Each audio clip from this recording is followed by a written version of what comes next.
E aqui em nossos estúdios, nos estúdios da Jovem Pan, aqui em São Paulo, na Avenida Paulista, está conosco nossa comentarista Bruna Torlai. Bruna, seja bem-vinda, ótima tarde. Gostaria que você, então, já abrisse comentando essa questão. As lives do presidente Jair Bolsonaro têm dado o que falar. Tem dado o que falar e, na verdade, os problemas de comunicação, sempre foram o ponto fraco do governo Bolsonaro. E ele paga um preço alto por cometer algumas falhas estratégicas até quanto a vocabulário. Muitas pessoas dirigiram críticas ao Bolsonaro quando ele falou que ele tinha provas de que tivesse havido fraude, quando ele tinha, na verdade, indícios. A gente tem desde 2014 essas suspeitas. Isso não foi algo, como muitas pessoas defendem, levantado pelo Jair Bolsonaro, foi levantado lá naquela disputa Aécio Neves, Dilma Rousseff em 2014. O PSDB ficou um pouco desconfiado do resultado, entrou com um pedido de auditoria daquela votação e a resposta do TSE foi que faltavam instrumentos adequados para dar uma resposta definitiva. Então, o PSDB ficou sem resposta. De lá para cá, algum grupo de pessoas começou a levantar esse assunto. Precisamos melhorar as urnas, Quando isso chega na mão do Bolsonaro, ele lida com o assunto de maneira um pouco canhestra, Então, ele acaba atropelando uma demanda que era importante, que veio da sociedade civil. Havia pessoas trabalhando seriamente nesse assunto. Vamos melhorar a segurança das urnas. Aí o Bolsonaro, ele quer, de alguma maneira, dar apoio a esse assunto e ele acaba levando de uma forma pouco técnica, Em vez de se consultar com todos aqueles que tinham as críticas mais tecnicamente embasadas, engenheiros da informação, etc., ele acaba reproduzindo uma série de materiais que eram vulgarizados, desconfianças um pouco vulgares. Então, a maneira como ele apresentou o assunto foi falha, E agora o preço é isso aí, Por isso que quando você é um presidente da República, infelizmente, goste ou não,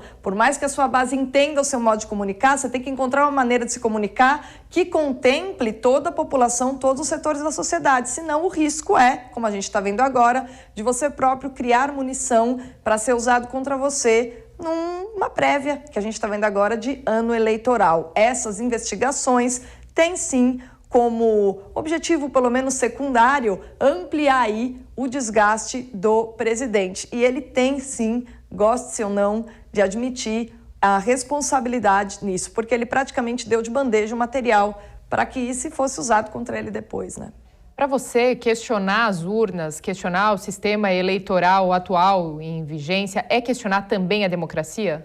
De maneira nenhuma, Mariana.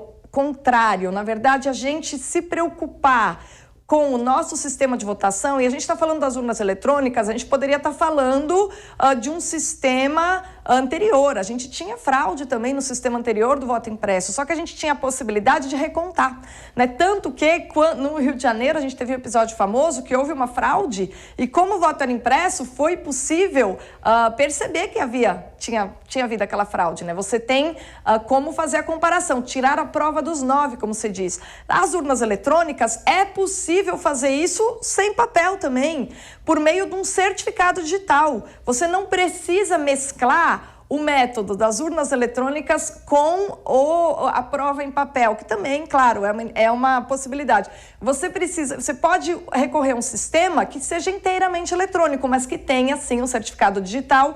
E qual é o principal problema? São as urnas? Não são as urnas. É a centralização da informação pelo TSE. Se você descentraliza aqueles que conferem o resultado da eleição, aqueles que acompanham o processo para ver se não houve invasão, se não houve tentativa de mudança, se você descentraliza, você acaba na hora com qualquer tipo de desconfiança. Então, se a gente puder rever a maneira de administrar as eleições e descentralizar o poder que hoje está todo na mão do TSE, a gente já avança muito, Mariana. E isso é falar pela democracia, não contra. No seu modo de ver, então, toda essa manobra feita e adotada recentemente pelo ministro Barroso do STF, de ter chamado técnicos, ter chamado hackers, segundo ele mesmo, hackers do bem, Inclusive ter aberto aí para a questão para os militares do governo Jair Bolsonaro, para que fizessem contraprovas com relação à credibilidade e também à segurança das urnas eletrônicas, não dirimiu as dúvidas, então?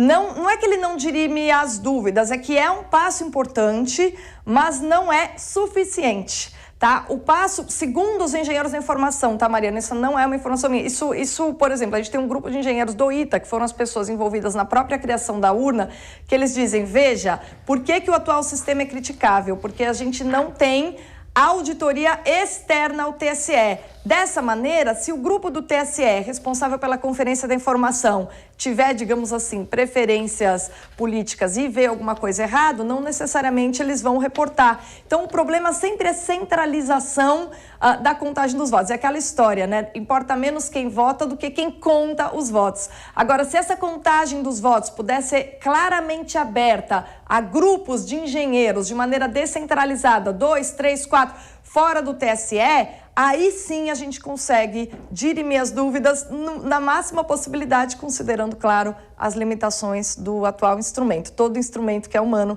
sempre vai ter limitações. Agora,